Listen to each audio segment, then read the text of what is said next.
You know, I understand the issue that cities are dealing with in regards to the copper theft. And this is something that we have to get our arms around. But the approach that we're taking in this bill is not the correct one, and it's not going to get at the underlying issue. There are so many questions that arise from this. One of the things, what about somebody who is doing remodeling of their own home? They're not going to be an electrician or a plumber and have that license.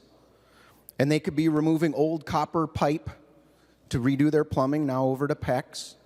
They could be upgrading their old wiring to the new wiring. And they're going to be faced with this idea of, I'm going to pay $250 to get this license so I can recycle this copper that's in my home.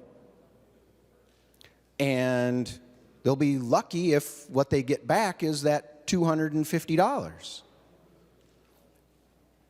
So they're going to be asking themselves, well, why am I going to go through the effort of getting the paperwork to get the license, to separate out the copper, to go in to the recycling center and maybe get my money back? Mr. President, we should be encouraging recycling, and this is going to do just the opposite. Mr. President, here's another thing that's going to happen that I don't know that folks thought about.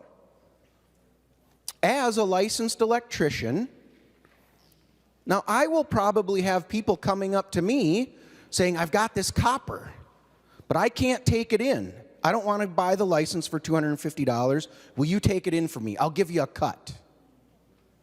Well, am I supposed to start doing the background checking and figure out where they got it from, how they acquired it?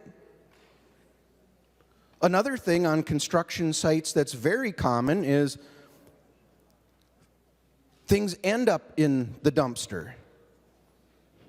And there are different people who travel through looking at what are in construction dumpsters to see if it's recyclable and to take it in.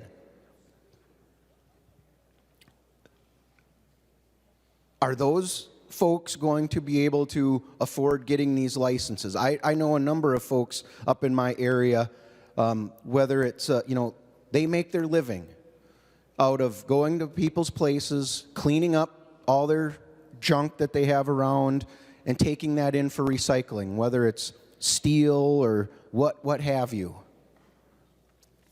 And they don't make a lot of money doing it.